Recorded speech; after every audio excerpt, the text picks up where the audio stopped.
Demandez un taxi et fuyez maintenant. C'est ce que la serveuse m'a dit ce soir-là, en glissant un billet de 20 € dans ma main tremblante. Je ne la connaissais pas. Elle ne me connaissait pas non plus. Mais ses yeux disaient tout ce que sa bouche ne pouvait pas crier dans ce restaurant silencieux et élégant. Mon mari venait de sortir pour répondre à un appel. La table était dressée, les bougies allumées, le vin versé. Tout semblait parfait, mais quelque chose n'allait pas. Et cette jeune femme, cette inconnue en tablier noir, venait de me sauver la vie. Je m'appelle Apolline Darcy, j'ai 58 ans, et voici ce qui s'est passé ce soir-là, dans ce restaurant où j'aurais dû mourir. Bartholomé et moi étions séparés depuis 7 mois. Pas officiellement divorcés, non. Les papiers n'étaient pas encore signés.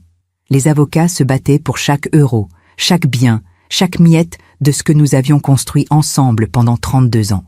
Ils ne voulaient pas perdre la maison, ni l'appartement à Paris, ni les comptes, ni moi peut-être. Ou plutôt, ils ne voulaient pas que je gagne. C'est différent. Un matin, il m'a appelé.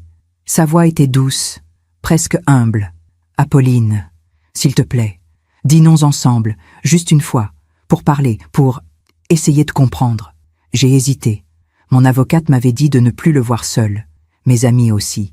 Mais il y avait quelque chose dans sa voix, une tristesse que je reconnaissais.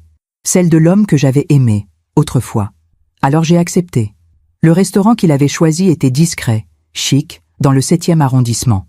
Nappe blanche, lumière tamisée, le genre d'endroit où l'on parle à voix basse, où personne ne vous dérange. Il est arrivé avant moi. Il portait son costume gris, celui que je lui avais offert pour ses 50 ans. Il sentait encore ce parfum boisé que je connaissais par cœur. Il a souri. Un sourire qui m'a fait mal. « Tu es venu » a-t-il dit. « Oui. » Nous nous sommes assis. Le silence était lourd. Puis il a commencé à parler. De nous, du passé, de ses regrets. « Je sais que j'ai fait des erreurs, Apolline. Mais je t'aime encore. Je ne veux pas te perdre. » Mes mains tremblaient. Je ne savais plus quoi penser. Puis son téléphone a vibré.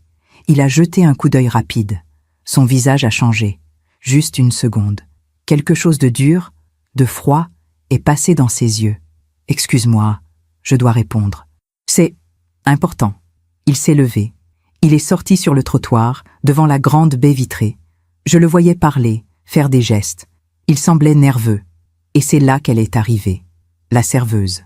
Elle s'est approchée avec une carafe d'eau, mais elle ne l'a pas posée.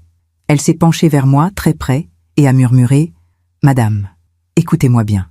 Mon cœur s'est arrêté. Ne posez pas de questions. Prenez ce billet. Allez aux toilettes. Sortez par la porte de derrière. Demandez un taxi. Et partez. Tout de suite. » Elle a glissé le billet de 20 € dans ma paume. « Mais pourquoi? S'il vous plaît, faites-moi confiance. » Ses yeux suppliaient. J'ai regardé Bartholomé dehors, toujours au téléphone. Mon corps entier tremblait. Mon instinct criait. Quelque chose n'allait pas. Quelque chose de terrible. Alors j'ai pris mon sac. Je me suis levé. J'ai marché vers les toilettes, le cœur battant si fort que j'avais peur qu'il m'entende. J'ai poussé la porte du fond. L'air froid de la nuit m'a giflé. J'ai couru. 2 heures plus tard, assise dans mon appartement, les lumières éteintes, j'ai vu les informations.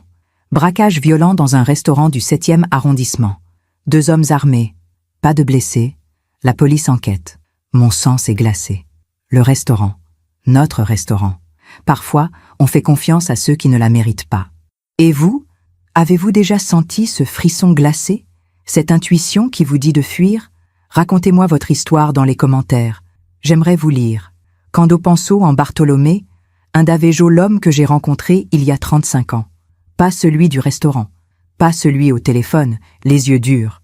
Non, je vois le jeune architecte aux cheveux bruns, debout devant la bibliothèque de la Sorbonne, un carnet de croquis sous le bras. Il dessinait les façades anciennes. Il parlait de lumière, d'équilibre, de beauté. Il m'a vu. Il a souri. « Vous aimez l'architecture ? Je préfère la littérature », ai-je répondu. Alors, nous sommes complémentaires. Nous nous sommes mariés 2 ans plus tard, dans une petite église de Provence. Ma mère pleurait.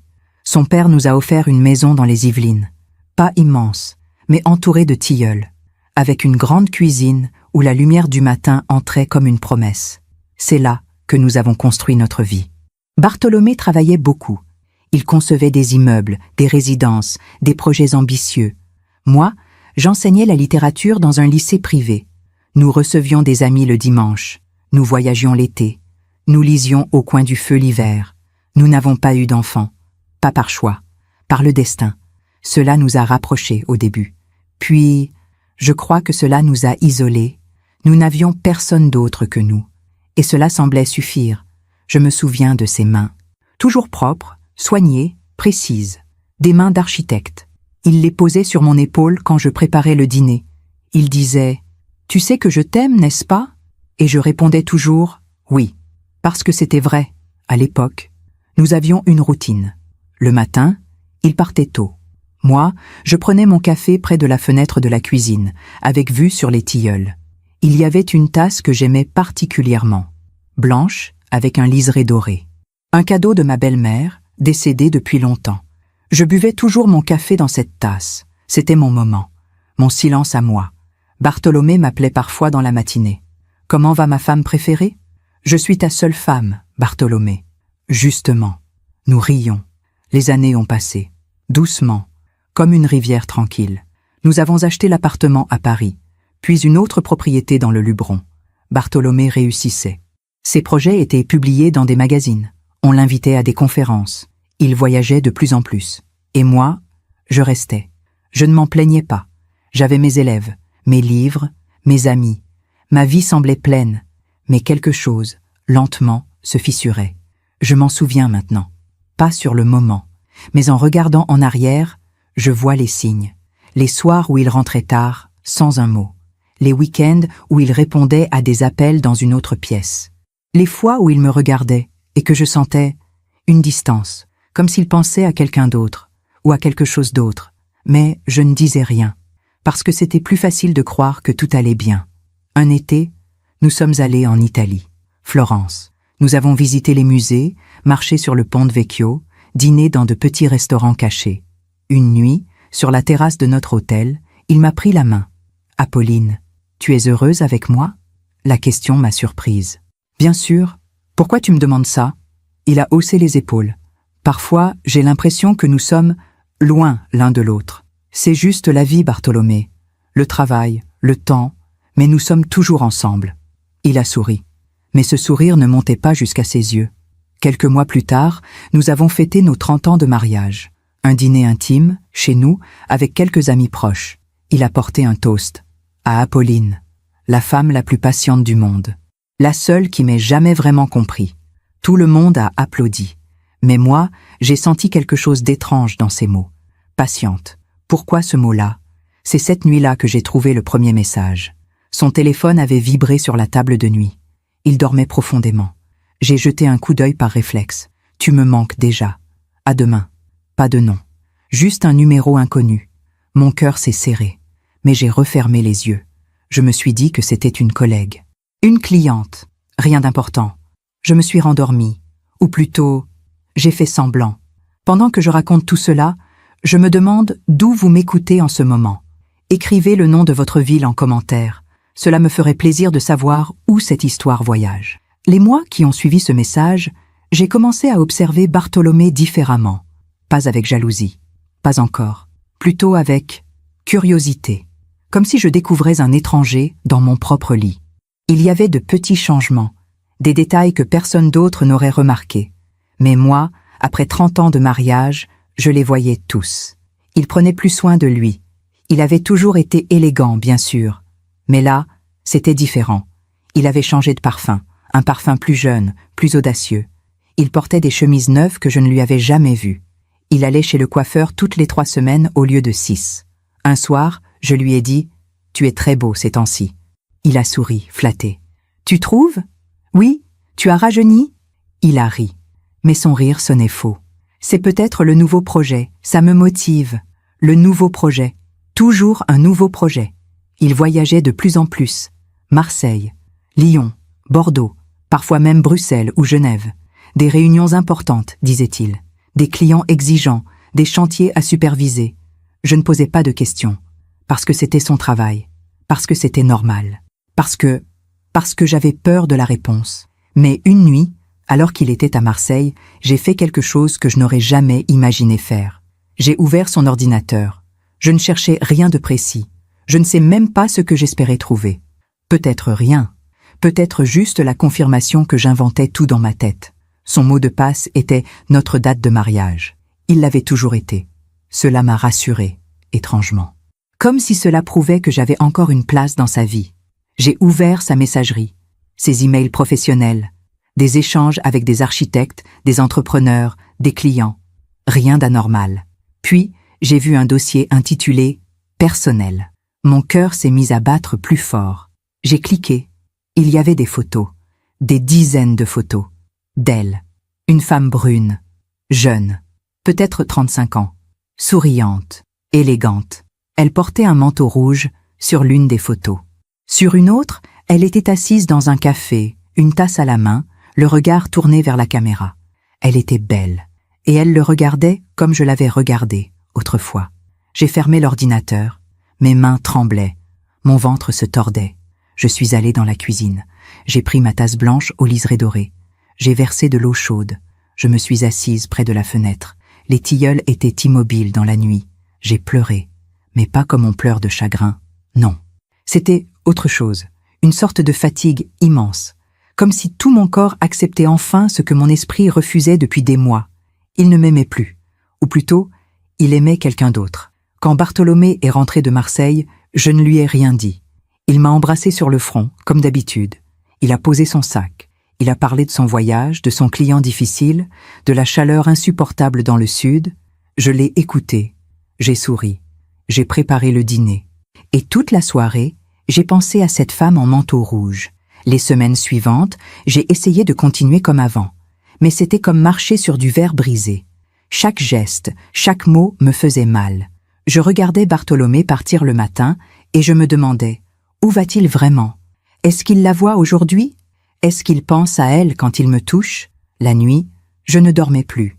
Je restais éveillée, les yeux ouverts dans le noir, écoutant sa respiration tranquille à côté de moi. Comment pouvait-il dormir si paisiblement? Comment pouvait-il mentir avec tant de facilité? Un dimanche matin, je lui ai demandé « Bartholomé, est-ce que tu es heureux ?» Il a levé les yeux de son journal. « Bien sûr. Pourquoi? Je ne sais pas. Tu sembles ailleurs ces temps-ci. » Il a froncé les sourcils. « Apolline, je travaille beaucoup. C'est normal que je sois fatigué. Mais je suis heureux. Nous sommes heureux. Non ?» J'ai hoché la tête. « Oui, bien sûr. » Mais ma voix était creuse. J'ai parlé à mon amie Claudine. Elle était la seule en qui j'avais confiance. Nous nous connaissions depuis le lycée. Elle avait divorcé 10 ans plus tôt. Elle savait ce que c'était, la trahison. Nous étions assises dans un salon de thé, près du Luxembourg. Claudine, je crois que Bartholomé me trompe. Elle n'a pas semblé surprise. Depuis combien de temps tu le sais? Je ne sais pas. Des mois peut-être. Mais je n'arrive pas à lui en parler. Pourquoi? J'ai regardé ma tasse. Une tasse en porcelaine fine, avec des fleurs peintes. Pas comme la mienne, chez moi. Pas comme celle qui m'attendait chaque matin, fidèle, silencieuse. Parce que si je lui en parle, tout devient réel. Et je ne sais pas si je suis prête. Claudine a posé sa main sur la mienne. « Apolline, tu mérites mieux que ça. Tu mérites la vérité. » Mais je ne lui ai rien dit, pas tout de suite. Je continuais à jouer mon rôle. L'épouse parfaite, discrète, compréhensive, patiente. Ce mot, encore, patiente. Combien de temps peut-on être patiente avant de devenir invisible? Un soir, il est rentré avec un bouquet de roses blanches. « Pour toi, a-t-il dit, souriant. J'ai pris les fleurs. Elles sentaient bon. Trop bon, peut-être. Quelle occasion? Aucune. J'avais juste envie de te faire plaisir. J'ai mis les roses dans un vase. Mais toute la soirée, je me suis demandé, pourquoi maintenant? Pourquoi ce geste soudain? Était-ce de la culpabilité? Ou pire, était-ce une façon de me garder tranquille pendant qu'il continuait à la voir, elle? Quelques jours plus tard, j'ai trouvé un reçu dans la poche de sa veste, un restaurant à Paris. Le genre d'endroit où l'on va pour impressionner, pour séduire. Il y était allé un mardi soir. Le mardi où il m'avait dit qu'il travaillait tard au bureau. Le reçu mentionnait 2 couverts, une bouteille de champagne, un dessert à partager. J'ai plié le reçu. Je l'ai remis dans sa poche. Et ce soir-là, quand il est rentré, je lui ai demandé « Comment s'est passée ta journée ?»« Longue, fatigante, mais productive. Tu as bien mangé? Oh, j'ai pris un sandwich au bureau, rien de spécial. Il a souri. Il m'a embrassé sur la joue. Et moi, j'ai souri aussi. C'est à ce moment-là que j'ai compris quelque chose de terrible. Ce n'était pas juste une aventure passagère. Ce n'était pas une erreur, un moment de faiblesse. Non, c'était organisé, calculé, méthodique. Il me mentait avec une facilité déconcertante, comme si j'étais devenu un détail dans sa vie, un détail à gérer, à contourner. Pas une femme, pas une épouse, juste un obstacle. J'ai commencé à me regarder dans le miroir différemment. Mes cheveux grisonnaient, mes mains montraient les années. Mon visage portait les traces du temps, des sourires, des inquiétudes. J'avais 57 ans, elle en avait 35. Peut-être que c'était aussi simple que ça. Peut-être que je n'étais plus assez jeune, assez belle, assez intéressante. Mais une nuit, alors que je pleurais seule dans la cuisine, ma tasse vide entre les mains, j'ai pensé à ma mère. Elle m'avait dit, des années plus tôt, avant de mourir, « Apolline, ne laisse jamais un homme te faire croire que tu ne vaux rien. » Et là, dans cette cuisine silencieuse, j'ai compris. Ce n'était pas moi le problème, c'était lui. 2 semaines plus tard, il est parti pour un voyage d'affaires à Lyon. 3 jours, avait-il dit. Le premier soir, j'ai appelé son hôtel. « Bonjour, je souhaiterais parler à Monsieur Darcy. Chambre... » La réceptionniste m'a interrompu. « Je suis désolée, madame.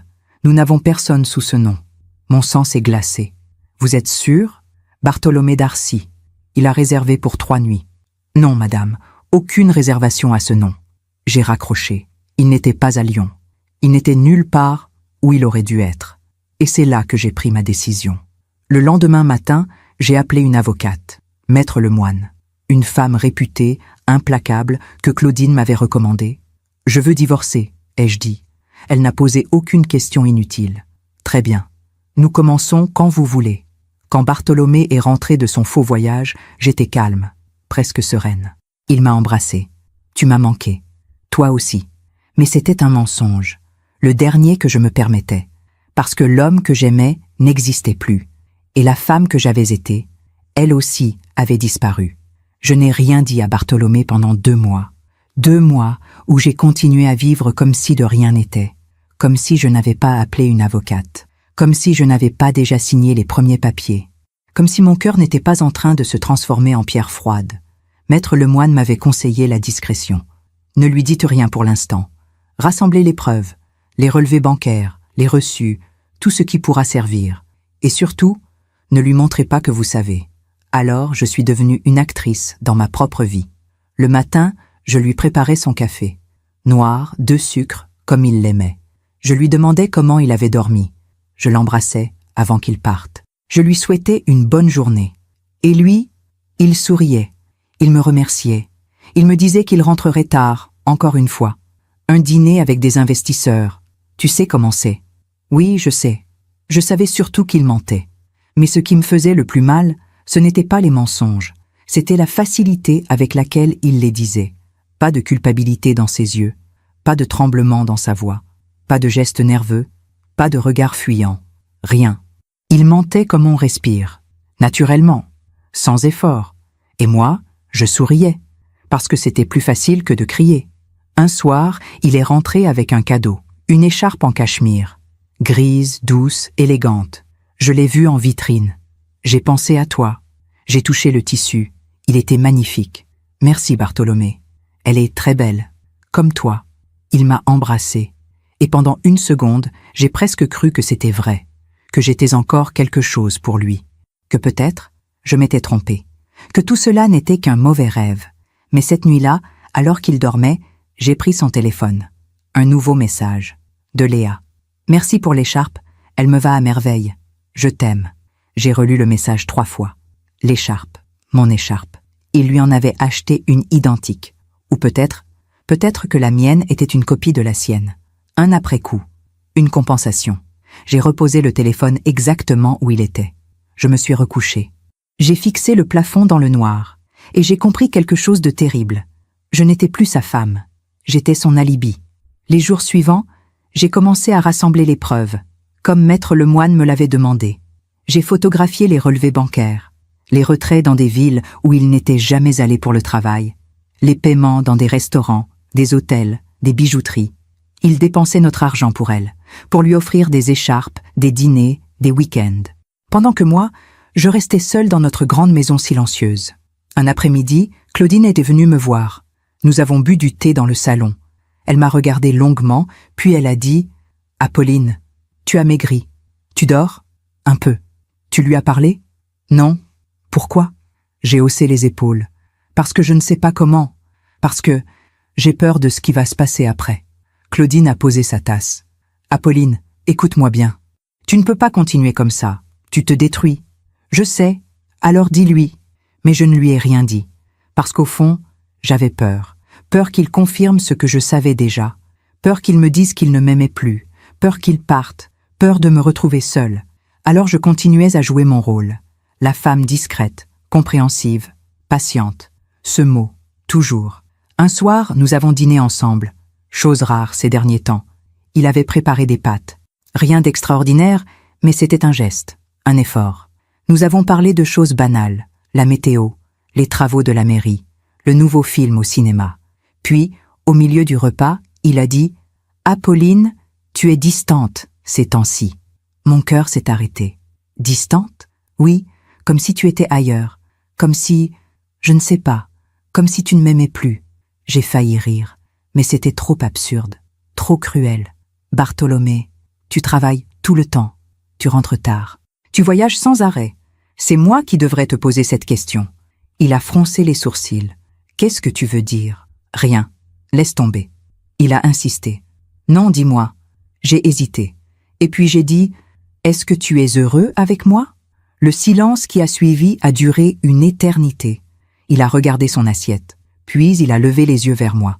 Bien sûr que je suis heureux. Pourquoi tu me demandes ça ? Parce que je ne te reconnais plus. Apolline, je travaille beaucoup, c'est vrai. Mais c'est pour nous, pour notre avenir, pour nous.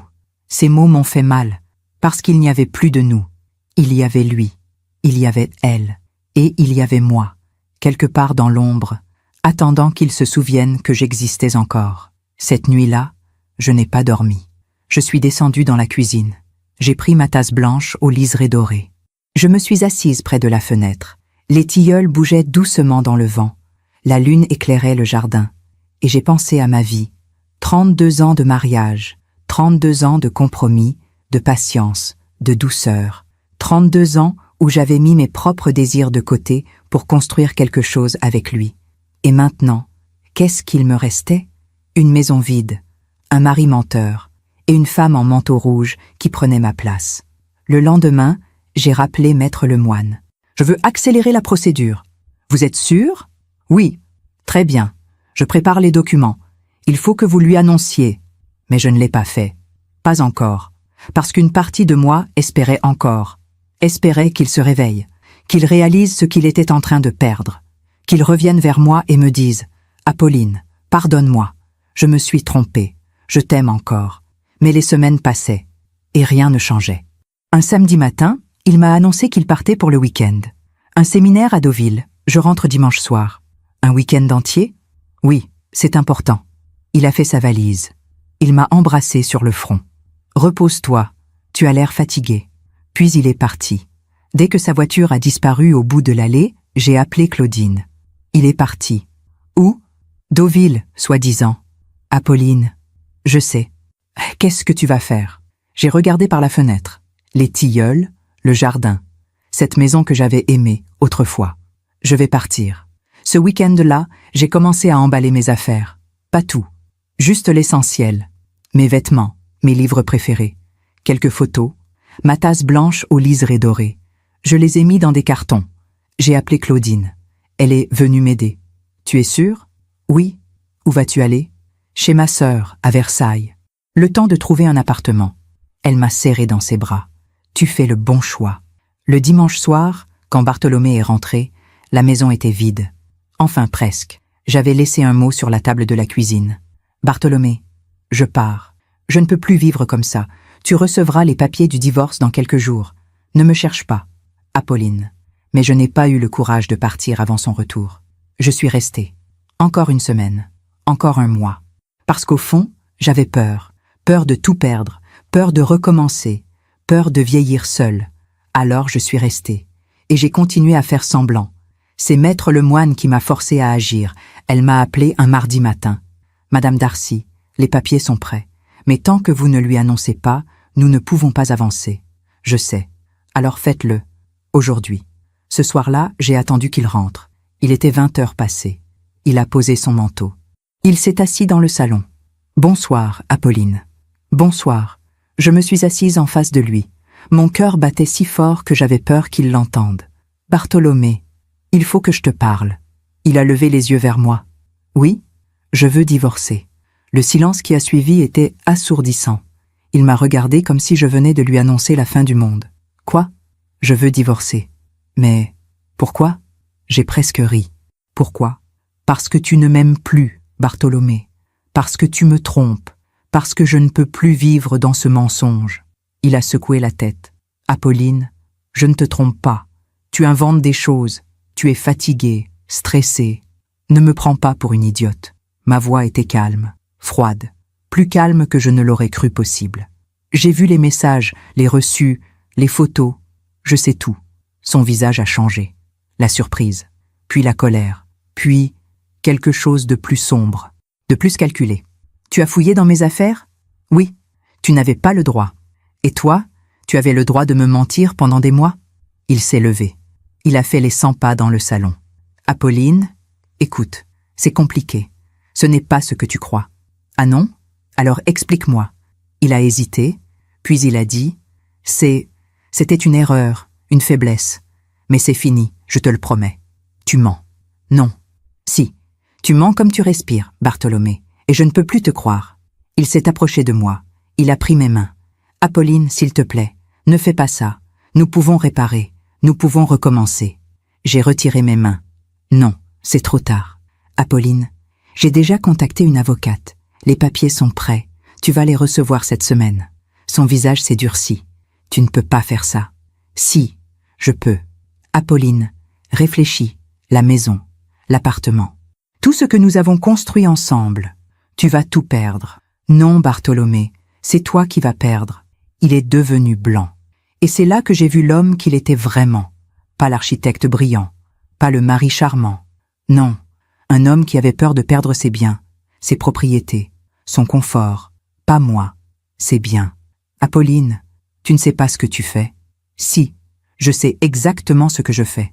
Je me suis levée, j'ai pris mon sac. Je vais dormir chez ma sœur ce soir. Et demain, je reviens chercher le reste de mes affaires. Apolline, attends.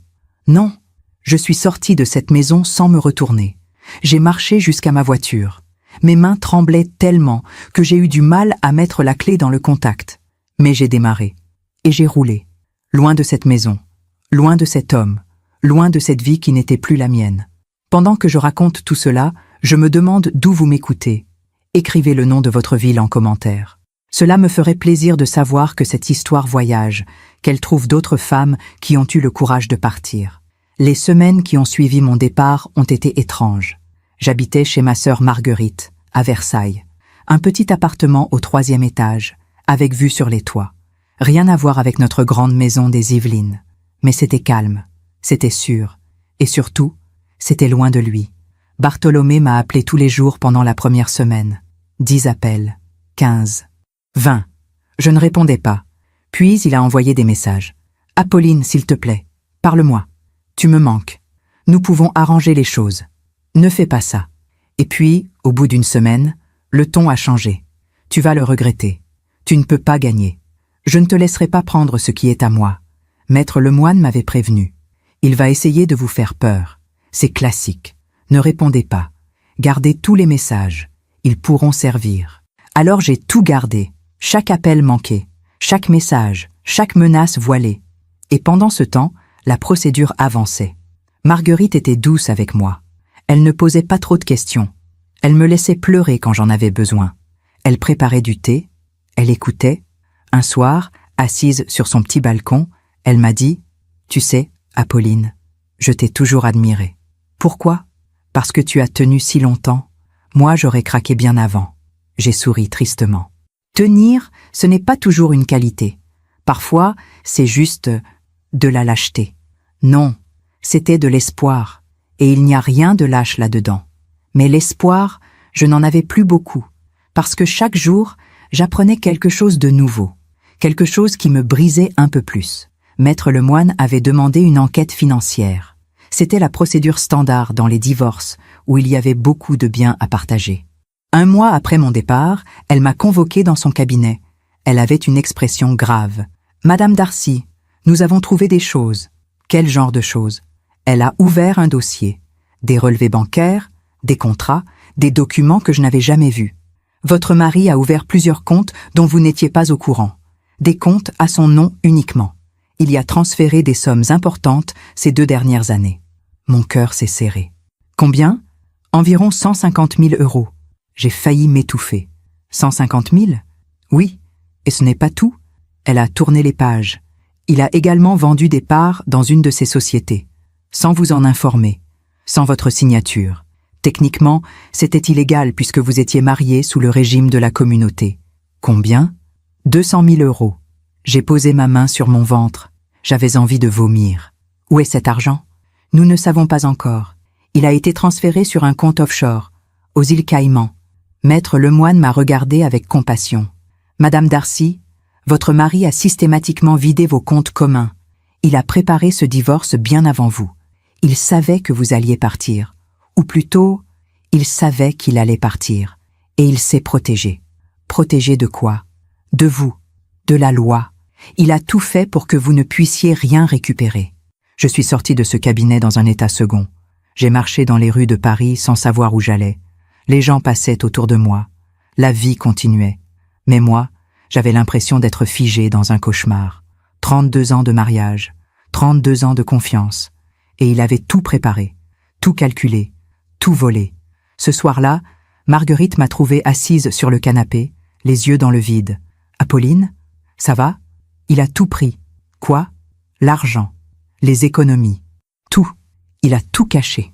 Marguerite s'est assise à côté de moi. « Apolline, tu vas te battre. Tu vas récupérer ce qui est à toi. » Comment? Il a tout planifié. Il est plus fort que moi. Non, il est juste plus lâche. Les jours suivants, Maître Lemoine a lancé des procédures pour bloquer les comptes de Bartholomé, pour geler ses biens, pour l'obliger à rendre des comptes.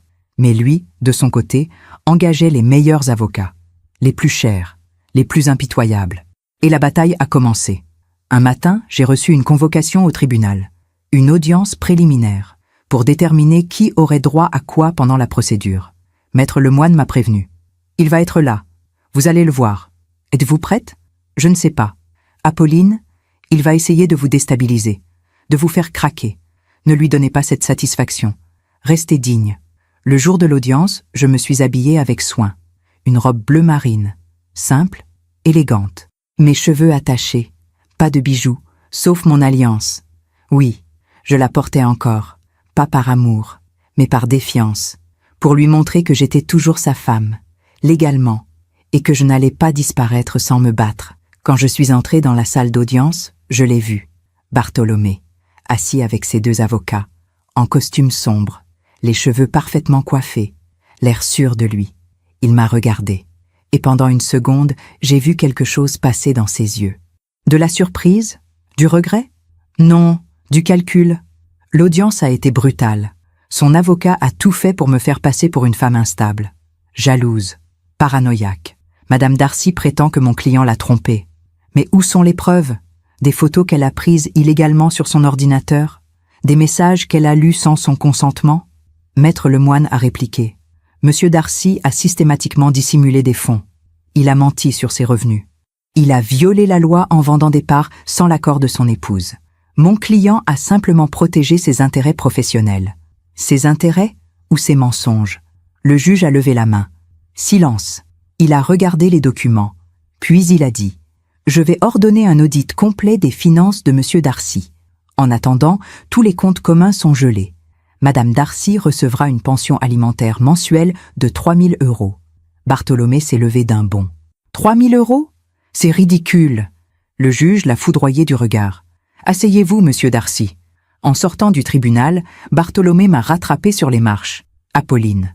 Je me suis arrêtée. Maître Lemoine était à côté de moi. Ne lui parlez pas, a-t-elle murmuré. Mais je me suis retournée. Quoi? Il était pâle, tendu. Tu es en train de tout détruire. Non, Bartholomé, c'est toi qui as tout détruit. Apolline, on peut encore arranger les choses. Retire ta plainte. Annule cette procédure. On peut recommencer. J'ai failli rire. Recommencer? Avec toi? Après ce que tu as fait? Je t'aime encore. Ces mots m'ont frappé comme une gifle. Je t'aime encore. Comment osait-il? Comment osait-il me dire ça, là, sur les marches d'un tribunal, après m'avoir volé, trompé, humilié? Non, Bartholomé, tu ne m'aimes pas. Tu ne m'as jamais aimé. Tu aimes ton confort, ta maison, ton argent. Mais moi, tu m'as oublié il y a longtemps. Ce n'est pas vrai. Si. Et tu sais quoi? Je te pardonne. Il a froncé les sourcils. Quoi? Je te pardonne. Parce que je ne veux plus porter cette colère. Je ne veux plus perdre mon temps avec toi. Je suis partie. Et cette fois, je ne me suis pas retournée.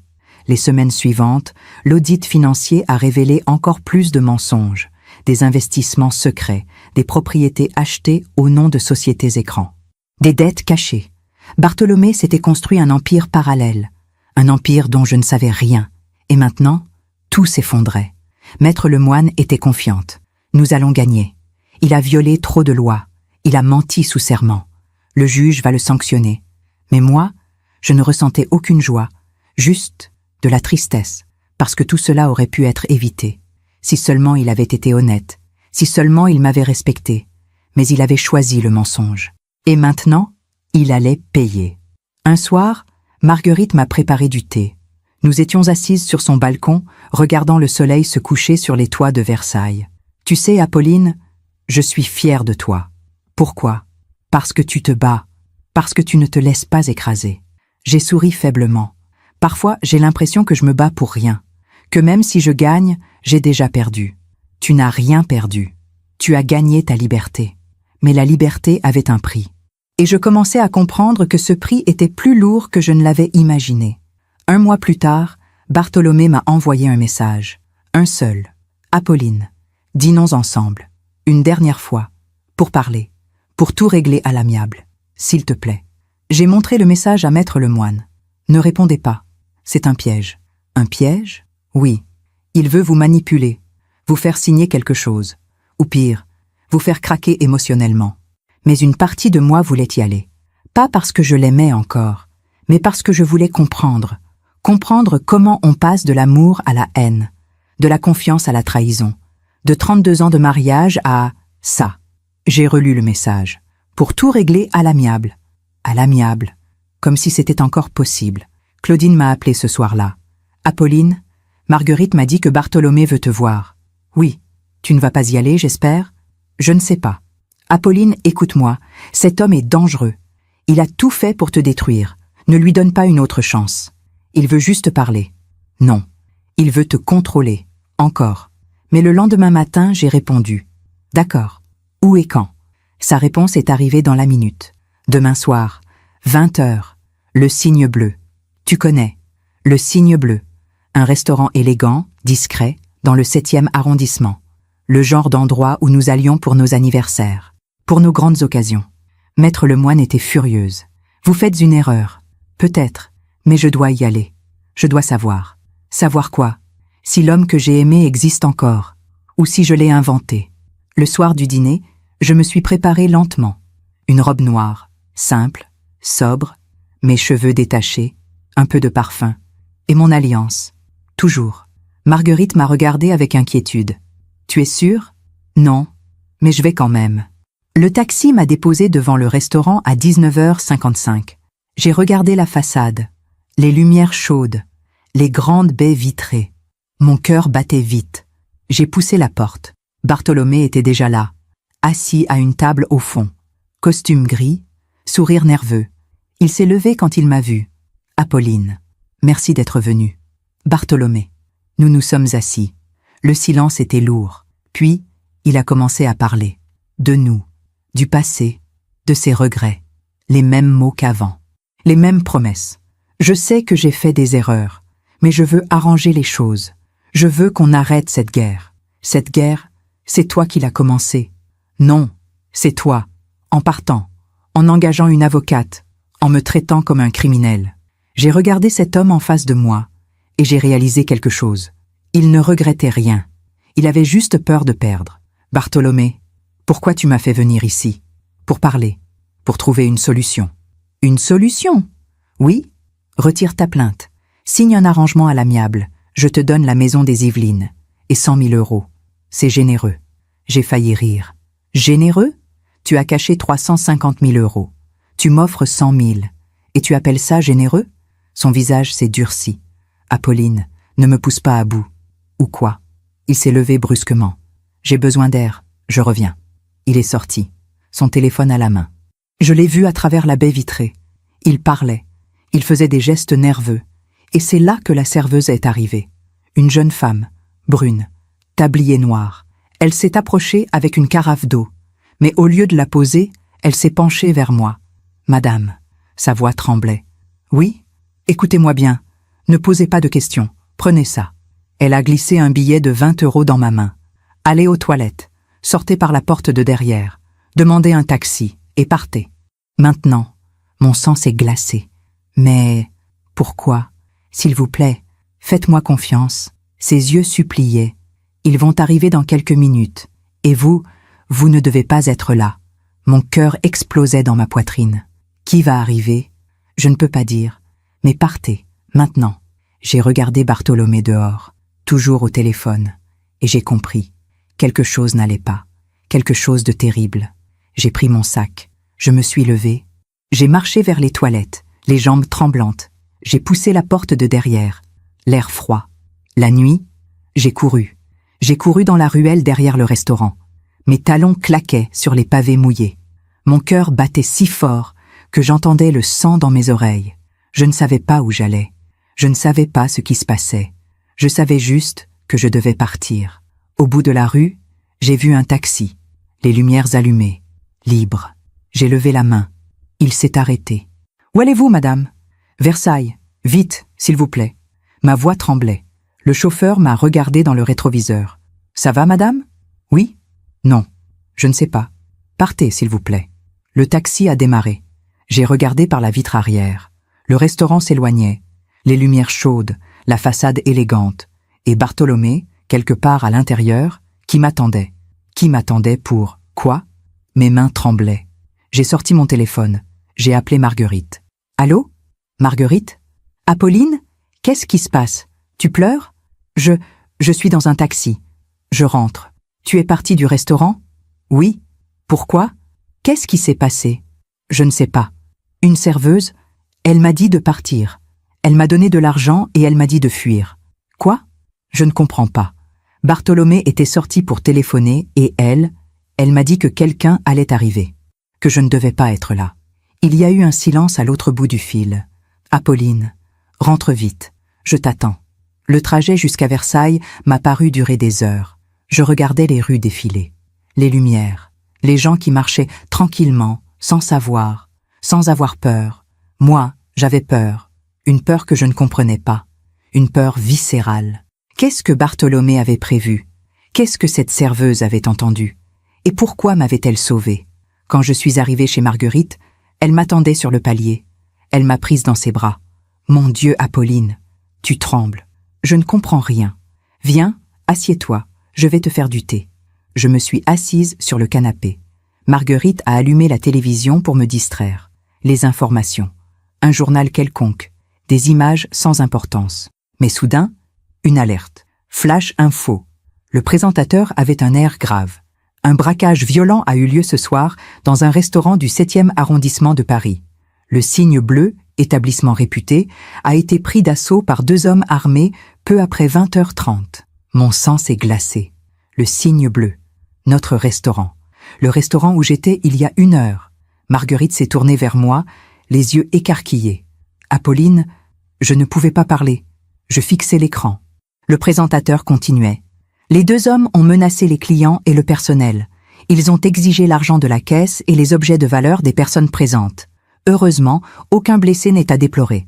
La police est sur place et enquête. Des images tremblantes, des voitures de police, des gyrophares, des clients qui sortaient, choquée. Et puis, Bartholomé. Je l'ai vu, là, sur l'écran. Il sortait du restaurant, encadré par des policiers, pas menotté, mais interrogé. Il avait l'air perdu, choqué, ou peut-être en colère. Marguerite a éteint la télévision. Apolline, tu aurais pu être là. Oui, cette serveuse t'a sauvé la vie. Mais quelque chose ne collait pas. Pourquoi m'avait-elle prévenu, moi? Pourquoi pas les autres clients? Comment savait-elle que quelque chose allait se passer? Et surtout, pourquoi Bartholomé était-il sorti juste avant? Mon téléphone a vibré. Un numéro inconnu. J'ai hésité. Puis j'ai décroché. Allô? Une voix de femme. Jeune. Nerveuse. Madame Darcy? Oui. Qui êtes-vous? Je suis la serveuse. Du restaurant. Mon cœur s'est arrêté. Comment avez-vous eu mon numéro? Votre mari, je veux dire, votre ex-mari, il a laissé son téléphone sur la table quand il est sorti. Je l'ai pris. J'ai trouvé votre contact. Il fallait que je vous appelle. Pourquoi? Parce que vous devez savoir. Il y a eu un silence. Puis elle a dit, d'une voix tremblante, « Madame, j'ai entendu votre mari au téléphone, avant que vous arriviez. Il parlait avec quelqu'un. Il disait, « Elle sera là à 20h. Vous entrez à 20h30, pas avant, et vous faites exactement ce qu'on a dit. » Le sol s'est dérobé sous mes pieds. Quoi? Je ne voulais pas écouter, mais il parlait fort. Et puis, il a raccroché et il m'a regardé. Il a souri, et il a dit, « Ce soir, tout se règle. » J'ai fermé les yeux. Ce soir, tout se règle. Madame, je pense que ce braquage, ce n'était pas un hasard. Qu'est-ce que vous voulez dire? Je pense que votre mari l'a organisé. J'ai raccroché. Je ne pouvais plus respirer. Marguerite me regardait, terrifiée. Apolline, qu'est-ce qu'elle a dit? Elle a dit que Bartholomé, qu'il a organisé le braquage. Quoi? Il parlait au téléphone avant que j'arrive. Il donnait des instructions. Il savait que ça allait arriver. Marguerite s'est assise à côté de moi. Mon Dieu, mais pourquoi? Pourquoi il ferait ça? Et là, j'ai compris. Tout s'est éclairci d'un coup. Le divorce, l'argent qu'il allait perdre, la maison, les propriétés, les comptes, il allait tout perdre. Et il ne pouvait pas accepter ça. Alors il avait trouvé une solution radicale. Il voulait que je sois là, ai-je murmuré. Pourquoi? Parce que, s'il m'arrivait quelque chose pendant ce braquage, il hériterait de tout. Marguerite a porté sa main à sa bouche. Non, non, Apolline, tu délires. Personne ne ferait ça. Si, lui, il le ferait. J'ai repensé à tout. Les messages menaçants. Tu vas le regretter. Sa proposition ridicule au restaurant. 100 000 €. Sa nervosité. Son coup de téléphone juste avant. Et cette serveuse qui m'avait dit « Ils vont arriver. Vous ne devez pas être là. » Il avait tout prévu. Un braquage, des hommes armés. Et moi, au mauvais endroit, au mauvais moment. Un accident. Une victime collatérale. Personne n'aurait posé de questions. Mais la serveuse avait entendu. Et elle m'avait sauvé. Le lendemain matin, j'ai appelé Maître Lemoine. Je lui ai tout raconté. La serveuse. Le coup de téléphone. Le braquage.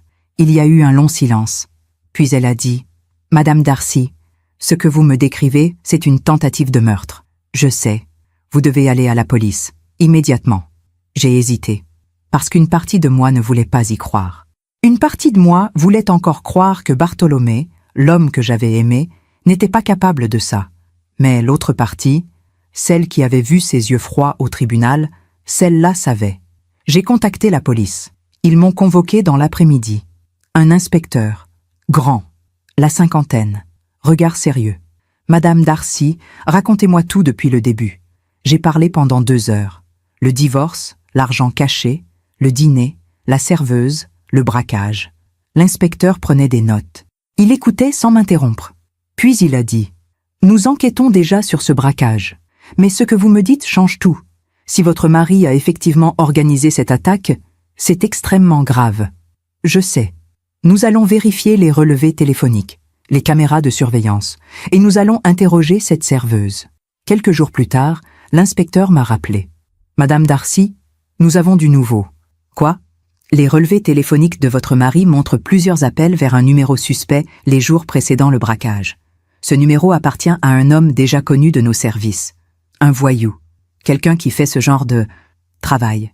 Mon estomac s'est noué. Donc c'est vrai. Nous avons aussi interrogé la serveuse. Elle confirme ce qu'elle vous a dit. Elle l'a entendu donner des instructions précises. Et maintenant, nous allons arrêter votre mari. Pour complicité de vol avec violence. Et tentative de meurtre. Tentative de meurtre. Ces mots résonnaient dans ma tête. L'homme avec qui j'avais partagé 32 ans de ma vie avait essayé de me tuer. Le lendemain, Bartholomé a été arrêté. Les images ont fait le tour des informations. Arrestation dans l'affaire du braquage du Cygne bleu. Un architecte parisien soupçonné d'avoir commandité l'attaque. Claudine m'a appelé. « Apolline, tu as vu ?»« Oui. »« Mon Dieu, tu avais raison. »« Oui. Comment tu te sens ?»« Je ne sais pas. Vide. Parce que ce n'était pas de la joie que je ressentais, ni du soulagement. Juste une immense tristesse. Marguerite est venue s'asseoir à côté de moi ce soir-là. Nous avons bu du thé en silence. Puis elle a dit « Tu sais, cette serveuse, elle t'a sauvée. Je sais. Tu devrais la remercier. » J'ai retrouvé son numéro. Je l'ai appelée. « Allô ? Bonjour, c'est Apolline Darcy. Madame, je voulais vous remercier pour ce que vous avez fait. Vous m'avez sauvé la vie. » Sa voix tremblait. « Je ne pouvais pas vous laisser là. J'ai entendu ce qu'il disait et je devais faire quelque chose. Comment vous appelez-vous ? Chloé. Chloé, je ne sais pas comment vous remercier. Vous n'avez pas à me remercier. Je suis juste contente que vous soyez en sécurité. Nous avons parlé un moment. Elle m'a raconté qu'elle avait 26 ans, qu'elle travaillait dans ce restaurant depuis 2 ans, qu'elle faisait des études de psychologie. Je voulais aider les gens, comprendre pourquoi ils font ce qu'ils font. Vous avez déjà commencé, ai-je dit. Après avoir raccroché, je suis restée assise dans le noir. Je pensais à Bartholomé, à l'homme qu'il avait été, à l'homme qu'il était devenu. Comment quelqu'un peut-il changer à ce point ? Ou peut-être qu'il n'avait jamais changé. Peut-être que j'avais juste refusé de voir qui il était vraiment. Maître Lemoine m'a appelé le lendemain. « Madame Darcy, la procédure de divorce est suspendue. En raison de l'arrestation de votre mari, tout est gelé. Pour combien de temps ? Jusqu'à la fin de l'enquête, peut-être plusieurs mois, mais vous êtes en sécurité maintenant. Il est en détention provisoire. Plusieurs mois, encore plusieurs mois à attendre, à porter son nom, à être liée à lui. Mais au moins, j'étais vivante. Un soir, j'ai sorti ma tasse blanche au liseré doré. Je l'avais emportée avec moi quand j'étais partie. C'était une des seules choses que j'avais vraiment tenu à garder. J'ai préparé du thé. Je me suis assise près de la fenêtre de l'appartement de Marguerite. Les toits de Versailles s'étendaient devant moi. Et j'ai pleuré. Pas de colère, pas de peur, juste de soulagement. Parce que j'avais survécu. Marguerite est venue me rejoindre. « Ça va aller, Apolline. Je sais. Tu es forte. Plus forte que tu ne le crois. » Mais je ne me sentais pas forte. Je me sentais brisée. 32 ans de ma vie s'étaient effondrés en quelques mois. L'homme que j'avais aimé avait essayé de me tuer. Comment est-ce qu'on se relève de ça ? Les jours suivants, les médias ont commencé à raconter l'histoire. L'architecte et le braquage, un crime passionnel, divorce sanglant dans la bourgeoisie parisienne, un mari prêt à tout pour garder sa fortune. Mon nom était partout. Mon visage aussi. Des photos prises lors du procès. Apolline Darcy, la femme qui avait failli mourir. Claudine m'a conseillé de ne pas lire les articles. Ils ne savent rien, ils inventent. Mais je les lisais quand même, parce que j'avais besoin de comprendre, besoin de voir comment les gens percevaient de cette histoire. Certains me soutenaient. Quelle horreur, cette pauvre femme. J'espère qu'il va croupir en prison. D'autres me jugeaient. Elle n'avait qu'à le quitter plus tôt. Il y a sûrement une autre version. J'ai fermé mon ordinateur, parce qu'au fond, peu importait ce que les gens pensaient. Ce qui importait, c'était que j'étais vivante, et que lui, il allait payer. Je me demande encore si j'ai fait le bon choix ce soir-là, si j'aurais dû rester, affronter ce qui allait arriver, ou si fuir était la seule option. Et vous, qu'auriez-vous fait à ma place ? Dites-le moi en commentaire, parce que parfois, il n'y a pas de bonne réponse, juste la survie. Les semaines qui ont suivi l'arrestation de Bartholomé ont été étranges. Je vivais dans une sorte de brouillard, entre soulagement et épuisement, entre colère et tristesse. Marguerite était aux petits soins. Claudine venait me voir presque tous les jours. Même mes anciennes collègues du lycée m'ont appelée. Des gens que je n'avais pas vus depuis des années. Tout le monde voulait savoir comment j'allais. Tout le monde voulait entendre l'histoire de mes propres lèvres. Mais moi, je ne savais pas comment j'allais. Maître Lemoine m'a convoqué à son cabinet 3 semaines après l'arrestation. Madame Darcy, j'ai des nouvelles. Bonnes ou mauvaises? Elle a hésité. Les deux. Elle a ouvert un dossier. La bonne nouvelle, c'est que l'enquête avance bien. Les preuves contre votre mari s'accumulent. Les relevés téléphoniques, le témoignage de mademoiselle Chloé, les images de surveillance du restaurant. Et l'un des 2 hommes qui ont commis le braquage a parlé. Il a confirmé que Bartholomé l'avait payé. Mon cœur s'est serré. Combien? 50 000 €. 25 000 d'avance. 25 000 après. Elle n'a pas fini sa phrase. Après ma mort. Et la mauvaise nouvelle? Maître Lemoine a pris une grande inspiration. Votre mari demande à vous voir. J'ai senti mon estomac se nouer. Quoi? Il a demandé à son avocat d'organiser une rencontre, au parloir de la prison. Il dit qu'il a besoin de vous parler. Non. Madame Darcy, non. Je ne veux pas le voir. Je comprends. Mais son avocat insiste. Il dit que c'est important, que Bartholomé a des choses à vous dire, des choses qui pourraient vous aider. Je me suis levé. M'aider? Cet homme a essayé de me tuer. Et maintenant, il veut me parler? Non, c'est non. Maître Lemoine m'a regardé avec calme. Apolline, je ne vous oblige à rien. Mais parfois, entendre ce qu'un criminel a à dire peut nous aider à tourner la page, à comprendre. Je ne veux pas comprendre. Je veux juste qu'il disparaisse de ma vie. Mais cette nuit-là, je n'ai pas dormi. Je pensais à Bartholomé, seul, dans une cellule. Qu'est-ce qu'il voulait me dire? Des excuses, des explications, ou peut-être une dernière manipulation. 3 jours plus tard, j'ai rappelé Maître Lemoine. D'accord, pourquoi? J'irai le voir. Vous êtes sûr? Non, mais je vais quand même. Le parloir de la prison de Fleury-Mérogis. Un endroit froid, gris, triste, des tables en formica, des chaises en plastique, des vitres épaisses, des gardiens partout. J'étais assise, les mains croisées, le cœur battant. Et puis, il est entré. Bartholomé. Il avait maigri. Ses cheveux grisonnaient plus qu'avant. Ses yeux étaient cernés. Il portait un survêtement bleu délavé. Il ne ressemblait plus à l'architecte élégant que j'avais connu. Il ressemblait à un homme brisé. Il s'est assis en face de moi. Il a tenté de sourire. « Apolline, merci d'être venue. Je n'ai rien dit. Tu vas bien? Tu me demandes si je vais bien? Vraiment ?» Il a baissé les yeux. « Je sais, c'est stupide. » Un long silence. Puis il a dit « Apolline, je ne sais pas par où commencer. Commence par la vérité. Pour une fois. » Il a levé les yeux vers moi. Et j'ai vu quelque chose que je n'avais jamais vu avant. De la honte. Tu as raison. J'ai tout gâché. J'ai menti. J'ai triché. J'ai fait des choses impardonnables. Tu as essayé de me tuer. Oui. Ce oui m'a coupé le souffle. Pas de déni. Pas d'excuse. Juste oui. Pourquoi? Il a fermé les yeux. Parce que j'avais peur. Peur de quoi? De perdre. De tout perdre. Ma maison. Mon argent. Ma réputation. Et surtout, mon contrôle. Il a ouvert les yeux. Ils étaient rouges. Apolline. Pendant toutes ces années, j'ai construit une image. L'architecte brillant. Le mari parfait. L'homme qui réussit tout. Et toi? Tu faisais partie de cette image. Tu étais la femme élégante, discrète, qui restait à ma place, qui ne posait pas de questions, qui se taisait. Oui, et quand j'ai décidé de partir, quand tu as décidé de partir, toute cette image s'est fissurée. Les gens allaient parler, les clients allaient savoir. Ma réputation allait être ternie, et surtout, j'allais perdre de l'argent, beaucoup d'argent. Je l'ai regardé. Alors tu as préféré me tuer.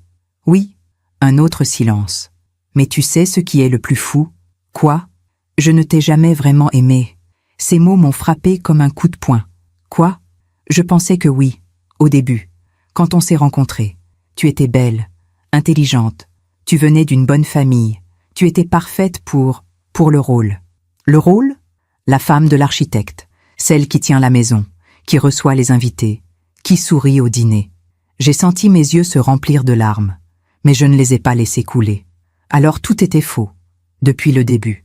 Non, pas tout. Il y a eu des moments vrais, des moments où je pensais vraiment que nous étions heureux. Mais je crois que j'ai toujours pensé plus à moi qu'à toi. Et Léa? Il a eu l'air surpris. Comment tu sais pour Léa? J'ai vu les photos, j'ai lu les messages. Il a hoché la tête. Léa, c'était différent. Elle était jeune, elle m'admirait, elle me faisait sentir vivant, comme si j'avais encore 20 ans. Alors tu l'aimais, elle? Je pensais que oui. Et maintenant, elle ne répond plus à mes appels. Elle a disparu dès mon arrestation. J'ai presque ri. Presque. Bartholomé, je suis venu ici parce que tu voulais me parler. Mais si c'est juste pour me dire que tu ne m'as jamais aimé, que j'étais juste un accessoire dans ta vie, alors j'aurais préféré ne pas venir. Non. Attends. Il a tendu la main vers moi, mais le gardien l'a rappelé à l'ordre. Pas de contact. Bartholomé a retiré sa main. Apolline, je voulais te dire que je suis désolé. Désolé? Oui. Désolé pour tout. Pour les mensonges, pour Léa, pour l'argent caché, et surtout, pour ce que j'ai essayé de te faire. Tu es désolé parce que tu as été pris, pas parce que tu regrettes vraiment. Non, je suis désolé parce que maintenant que je suis ici, seule, sans rien, je réalise ce que j'ai perdu. Pas l'argent, pas la maison. Toi. J'ai secoué la tête. Tu ne m'as jamais eu, Bartholomé. Tu avais une image, un fantôme.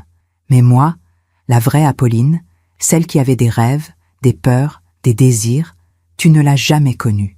Il a pleuré. Pour la première fois depuis que je le connaissais, Bartholomé a pleuré devant moi. Je sais, et c'est ça ma plus grande erreur. Je me suis levée. Adieu, Bartholomé. Apolline, attends. Non, il n'y a plus rien à attendre. Tu as fait tes choix. Maintenant, tu dois vivre avec. Je suis partie, sans me retourner. Dans le taxi qui me ramenait à Versailles, j'ai repensé à ces mots. Je ne t'ai jamais vraiment aimé. Et étrangement, ça ne me faisait plus mal. Parce que je le savais déjà. Peut-être pas consciemment. Mais quelque part, au fond de moi, je l'avais toujours su. Ce soir-là, Marguerite m'a préparé du thé. Nous nous sommes assises sur le balcon. Comment ça s'est passé? Il a avoué. Tout. Et rien. C'est fini. Marguerite m'a regardé longuement. Tu es en paix? Pas encore. Mais je le serai. Un jour. Quelques semaines plus tard, le procès de Bartholomé a commencé. Je n'y suis pas allée. Maître Lemoine m'a représenté. Mais elle m'a tenu au courant. Il a plaidé coupable. Pour tout? Oui. La dissimulation de fonds. La complicité de vol avec violence. La tentative de meurtre. Tout.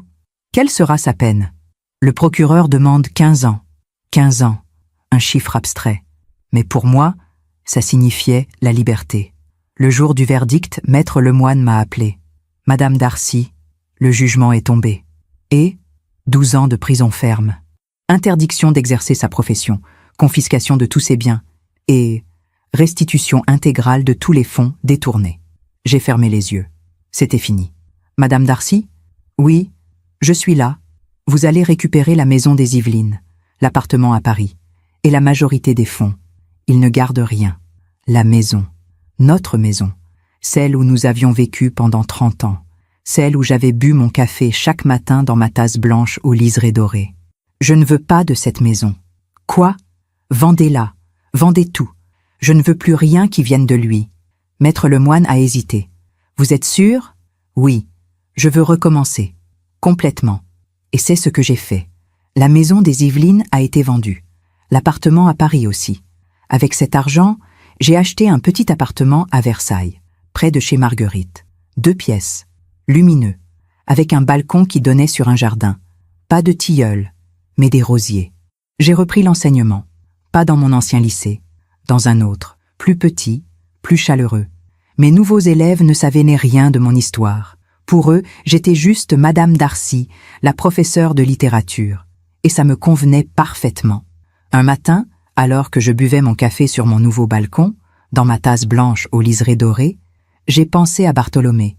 Il était quelque part, dans une cellule, payant pour ce qu'il avait fait. Et moi, j'étais libre. La vie a une drôle de façon de rendre justice parfois. Pas toujours immédiatement, pas toujours de la façon qu'on attend, mais elle finit toujours par rétablir l'équilibre. Les mois qui ont suivi le procès ont été une période étrange. Pas heureuse, pas encore, mais apaisée. Comme si après une tempête violente, la mer commençait enfin à se calmer. J'ai emménagé dans mon nouvel appartement en novembre.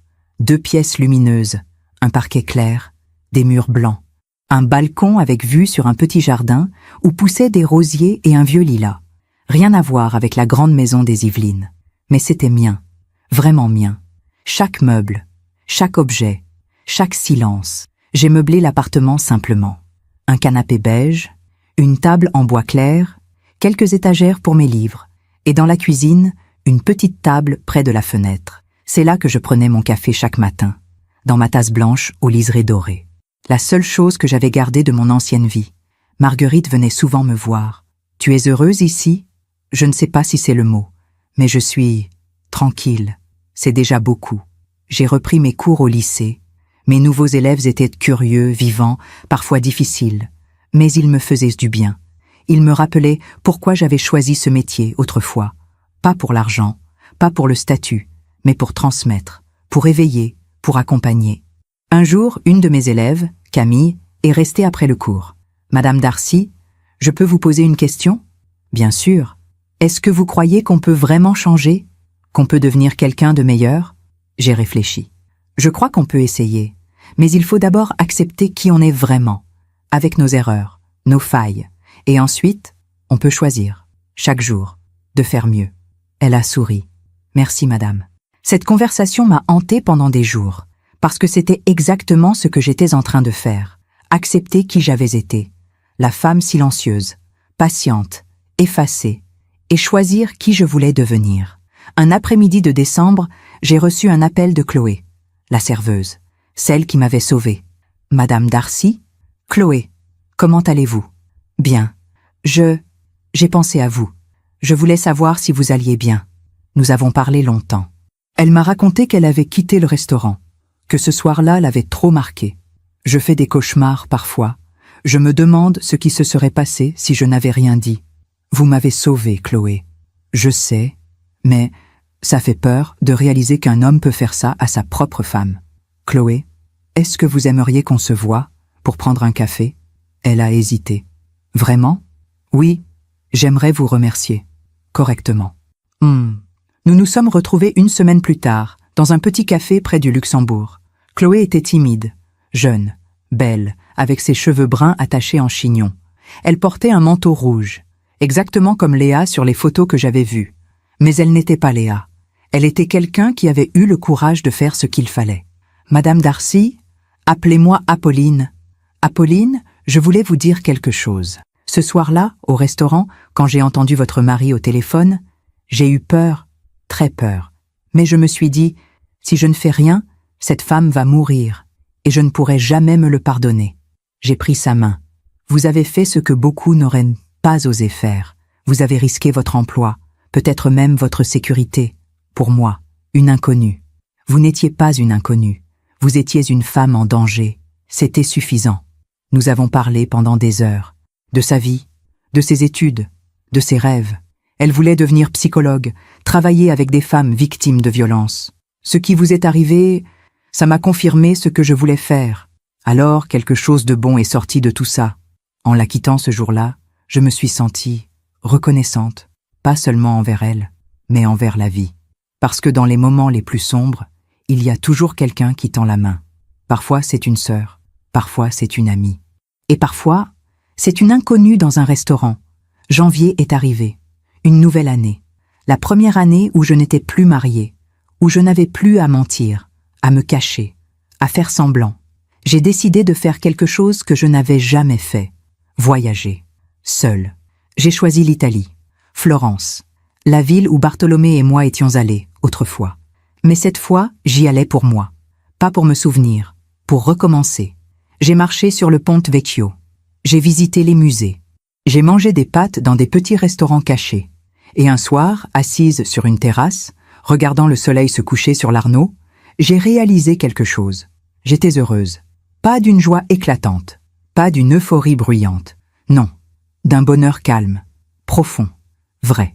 J'ai sorti mon téléphone, j'ai pris une photo du coucher de soleil et j'ai écrit à Marguerite. Je vais bien, vraiment bien. En rentrant à Versailles, j'ai trouvé une lettre de la prison, de Bartholomé. J'ai hésité à l'ouvrir. Puis je me suis dit, non, pas aujourd'hui, peut-être jamais.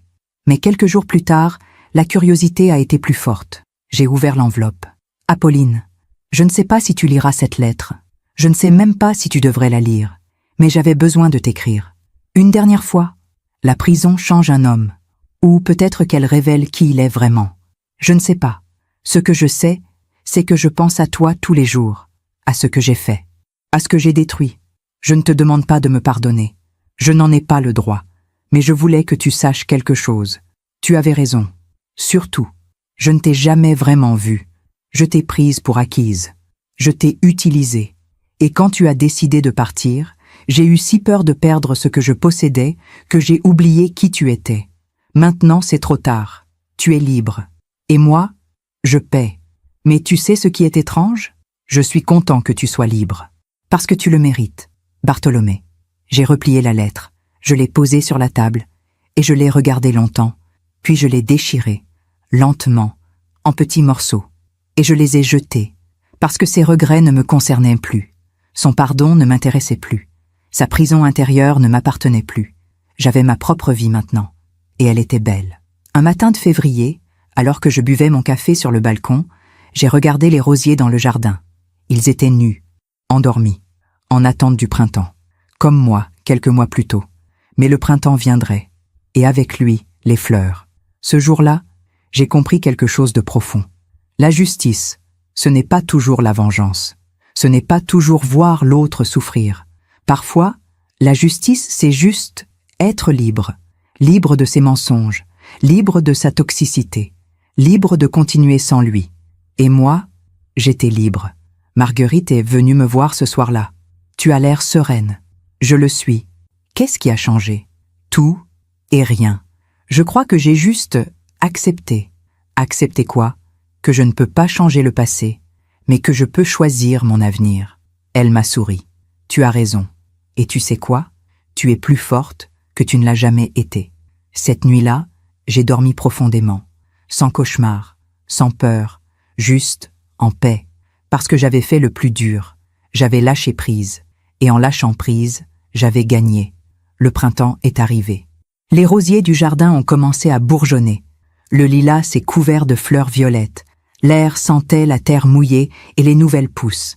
Et moi, je fleurissais aussi. Cela faisait presque 1 an que j'avais quitté Bartholomé. 1 an que j'avais fui ce restaurant. 1 an que ma vie avait basculé. Mais je n'étais plus la même femme. J'avais 59 ans maintenant. Des cheveux plus gris, des rides plus marquées. Mais j'avais aussi quelque chose de nouveau dans les yeux. Une clarté, une force tranquille. Marguerite me l'avait dit un matin. Tu rayonnes, Apolline. C'est la liberté. Non, c'est toi, la vraie toi, celle qui était cachée pendant toutes ces années. Un après-midi de mai, Maître Lemoine m'a appelé. Madame Darcy, j'ai des nouvelles de votre ex-mari. Mon cœur s'est serré. Pas de peur, juste de curiosité. Qu'est-ce qui se passe? Il a eu des ennuis en prison. Elle m'a expliqué. Bartholomé avait été agressé par un autre détenu. Rien de grave physiquement, mais il avait été transféré dans un autre quartier, plus isolé, plus dur. Apparemment, son avocat a demandé une révision de sa peine, mais le juge a refusé. Il purgera l'intégralité de ses 12 ans. 12 ans. Il avait 63 ans maintenant. Il sortirait à 75 ans. Un vieil homme, brisé, sans rien. Madame Darcy, ça va? Oui. Vous voulez que je vous tienne au courant de... Non, je ne veux plus rien savoir. Parce que ce n'était plus mon problème. Ce n'était plus ma vie. Quelques semaines plus tard, Claudine est venue déjeuner chez moi. Nous avons mangé sur le balcon. Des salades, du pain frais, du vin blanc. Le soleil brillait. Les oiseaux chantaient. Tu sais, Apolline, j'ai croisé quelqu'un qui connaît Bartholomé. Ah oui? Oui, un ancien collègue.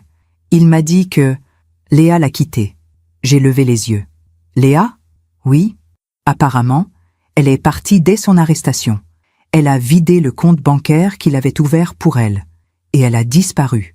J'ai souri malgré moi. Elle a bien fait. Claudine a ri. Tu n'es pas en colère contre elle? Non. Pourquoi je le serais? Elle a juste fait ce que moi j'aurais dû faire depuis longtemps. Partir. Claudine m'a regardé avec admiration. Tu as vraiment changé, tu sais? Non.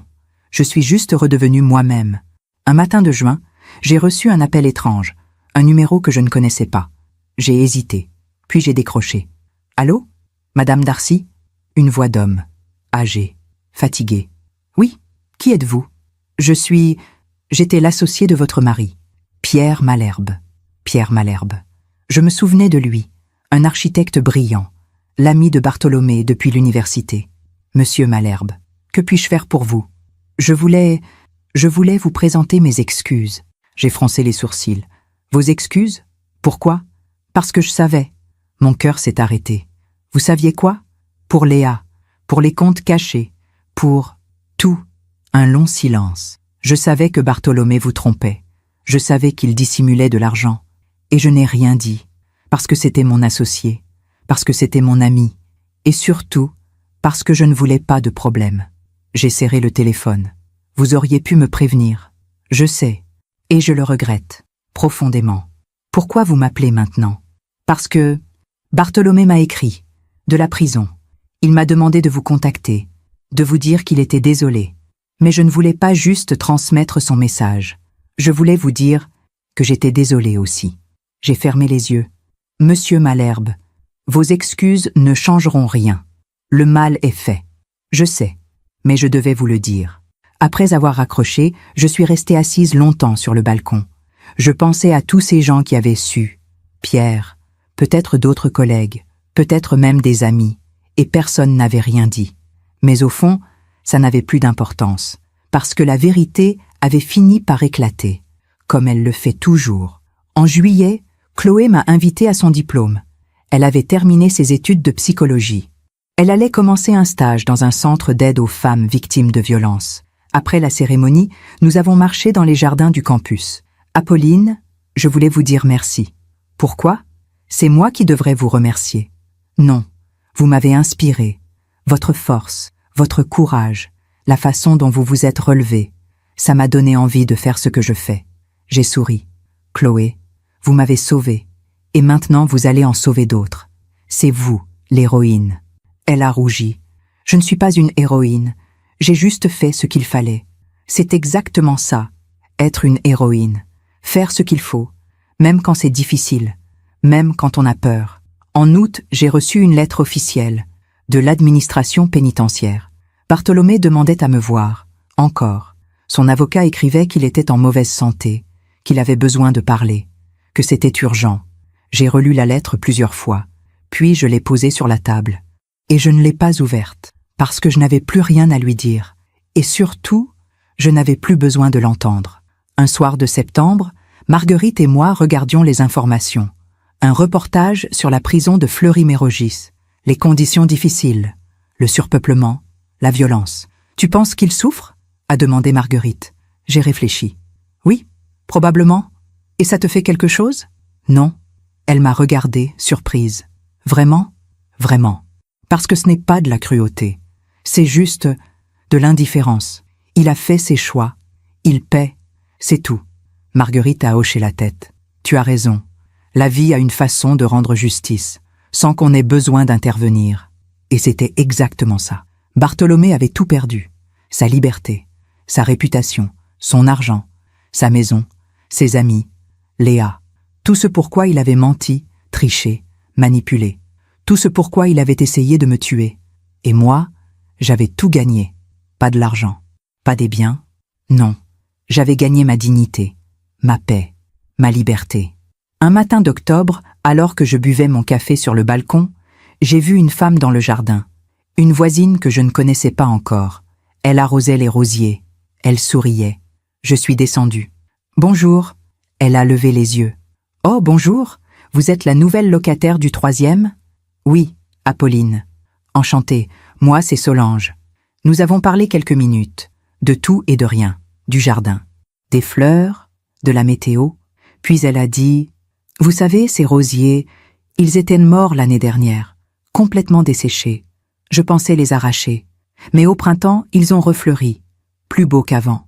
J'ai regardé les rosiers. Leurs fleurs roses.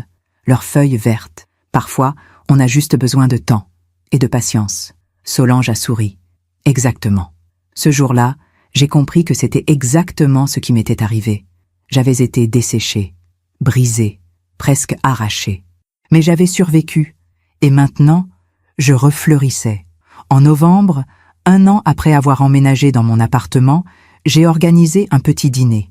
Marguerite, Claudine, Chloé, quelques collègues du lycée. Nous avons ri, nous avons bu du vin, nous avons parlé de tout. Et à un moment, Claudine a levé son verre. À Apolline, la femme la plus forte que je connaisse. Tout le monde a levé son verre. À Apolline. J'ai souri, les larmes aux yeux. Merci. Merci à vous tous. Merci d'avoir été là. Merci de m'avoir soutenue. Et puis j'ai ajouté, mais vous savez, je ne suis pas forte parce que j'ai survécu. Je suis forte parce que j'ai choisi de vivre. Cette nuit-là, après le départ de tout le monde, je me suis assise sur le balcon. La nuit était froide, mais claire. Les étoiles brillaient. J'ai repensé à Bartholomé, enfermé dans sa cellule, seul, malade, sans personne, et je n'ai ressenti ni joie ni peine. Juste une distance infinie, parce que la vie lui avait rendu ce qu'il avait donné, du mensonge, de la trahison, de la solitude. Et moi, j'avais reçu ce que j'avais donné, de la patience, de l'amour, de la bonté, pas de lui, mais de la vie elle-même. Elle m'avait traité de folle autrefois, quand je l'avais quitté, quand j'avais refusé de me taire. Des années plus tard, j'ai su ce qu'il était devenu. Un homme vide, seul, abandonné. Et j'ai compris que la vie finit toujours par rendre ce qu'on lui donne. Ce soir-là, j'ai dormi paisiblement, sans rêve, sans peur, juste en paix, parce que j'avais compris la plus grande leçon de toutes. La justice n'est pas toujours immédiate, mais elle est toujours inévitable. Décembre est revenu. 1 an et demi depuis ce soir où j'avais fui le restaurant. 1 an et demi depuis que ma vie avait basculé. Ce matin-là, je me suis réveillée tôt. Le soleil n'était pas encore levé. Le ciel était rose et or derrière les toits de Versailles. J'ai préparé mon café. Je me suis assise près de la fenêtre de ma cuisine. Dans ma tasse blanche aux liserés dorés, cette tasse avait traversé toute mon histoire. Elle avait été là dans ma grande maison des Yvelines, dans les matins de bonheur illusoire, dans les nuits de doute et de larmes. Elle m'avait accompagnée chez Marguerite, dans mon nouvel appartement, dans ma nouvelle vie. Elle était le seul témoin de tout, et elle était toujours là, intacte, fidèle, comme moi.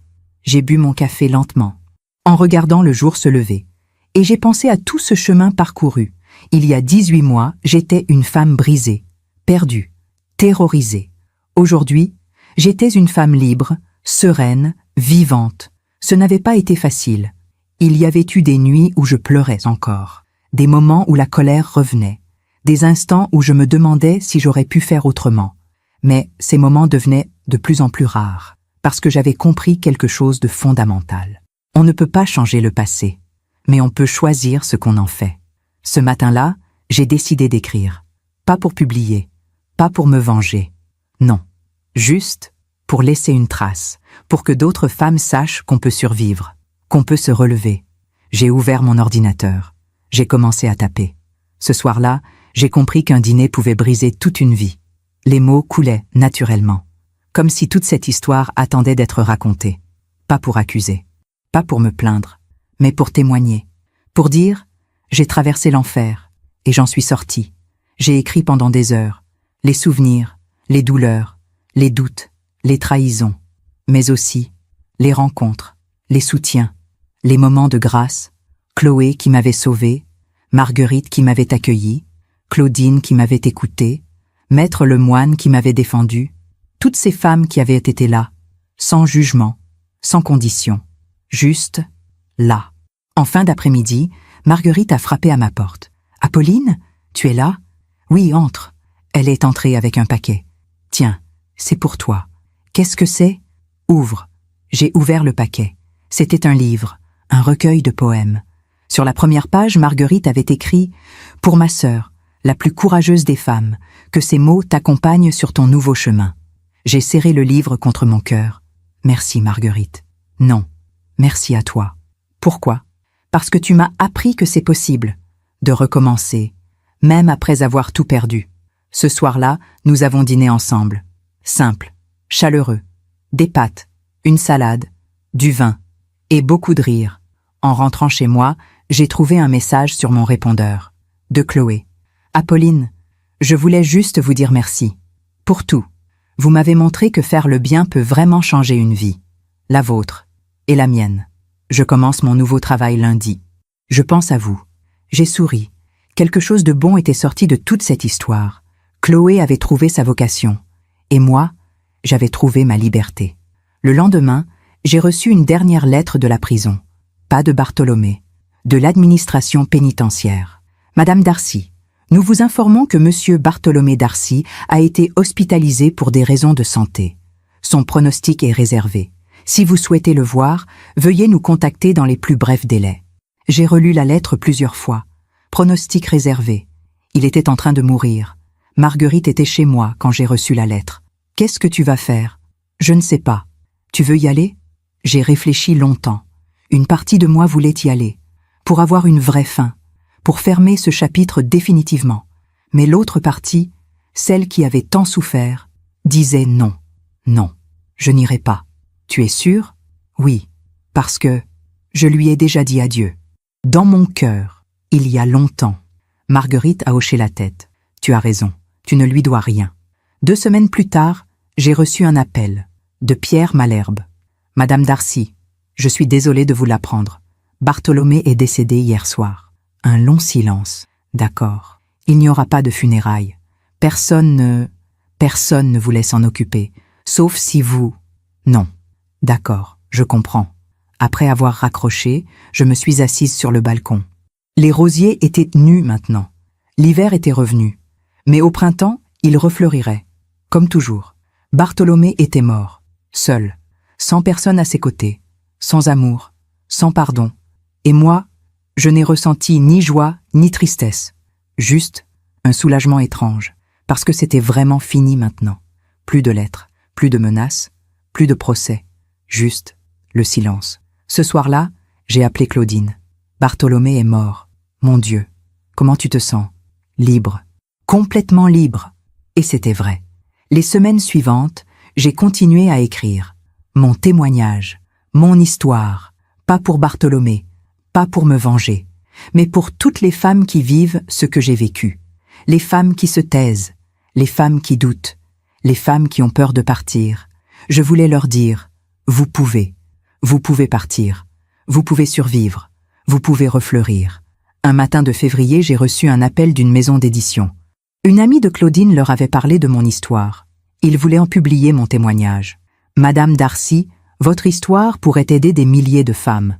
Vous croyez? J'en suis sûre. J'ai accepté, non pas pour la gloire, non pas pour l'argent, mais parce que si mon histoire pouvait aider ne serait-ce qu'une femme à ouvrir les yeux, à partir, à se sauver, alors tout cela aurait eu un sens. Le livre est sorti en septembre. La serveuse m'a sauvée. Un témoignage de courage et de renaissance. Les premières semaines, je ne savais pas quoi attendre. Mais très vite, les messages ont commencé à arriver. Des femmes, des dizaines, puis des centaines. Merci. Votre histoire m'a donné le courage de partir. Je me suis reconnue dans chacun de vos mots. Vous m'avez sauvée, comme cette serveuse vous a sauvée. J'ai pleuré en lisant ces messages. Pas de tristesse, de gratitude. Parce que ma douleur avait trouvé un sens. Ma souffrance avait porté des fruits. Un soir, Chloé est venue me voir. Elle tenait le livre dans ses mains. Apolline, j'ai lu. C'est magnifique. Merci, Chloé. Vous savez, vous m'avez rendue fière. Fière d'avoir fait ce que j'ai fait ce soir-là. Je l'ai prise dans mes bras. Chloé, vous m'avez sauvé la vie. Et maintenant, grâce à vous, d'autres femmes savent qu'elles peuvent être sauvées aussi. En décembre, 2 ans après cette nuit au restaurant, j'ai organisé une conférence, dans une salle à Paris, pour parler de mon livre, de mon histoire. La salle était pleine, des femmes de tous âges, certaines accompagnées, d'autres seules. Toutes étaient là pour entendre, pour comprendre, pour trouver de l'espoir. Je suis montée sur scène. Mon cœur battait fort, mais j'étais calme. Bonsoir, je m'appelle Apolline Darcy. J'ai 60 ans. Et voici mon histoire. J'ai raconté tout, du début à la fin. Les mensonges, la trahison, le restaurant, la serveuse, la fuite, le procès, la reconstruction. Et à la fin, j'ai dit, si mon histoire vous aide, ne serait-ce qu'un peu à ouvrir les yeux, à partir, à choisir la vie plutôt que la survie, alors tout cela aura eu un sens. La salle s'est levée. Un tonnerre d'applaudissements. Après la conférence, une jeune femme s'est approchée de moi. Elle pleurait. Madame Darcy, merci, merci infiniment. Pourquoi pleurez-vous? Parce que Je vis ce que vous avez vécu, et je ne savais pas quoi faire. Mais maintenant, je sais, je vais partir. J'ai pris ses mains. Partez, et ne regardez jamais en arrière. La vie vous attend, une belle vie. Ce soir-là, en rentrant chez moi, je me suis assise sur mon balcon. Les étoiles brillaient, l'air était froid mais pur. J'ai repensé à tout ce chemin, à la femme que j'avais été, silencieuse, effacée, soumise, à la femme que j'étais devenue, forte, libre, vivante. Et j'ai compris que je n'avais rien perdu. J'avais tout gagné. Ma dignité, ma liberté, ma vie. Le lendemain matin, j'ai bu mon café dans ma tasse blanche au liseré doré. Et j'ai souri, parce que j'étais exactement où je devais être. Si cette histoire a touché votre cœur, je vous en prie, partagez-la avec quelqu'un que vous aimez. Parfois, une histoire peut changer toute une journée. Parfois même, toute une vie. Abonnez-vous pour entendre d'autres femmes qui ont transformé la douleur en sagesse. Chaque jour, une femme, une leçon de vie. Que Dieu vous bénisse et à très bientôt.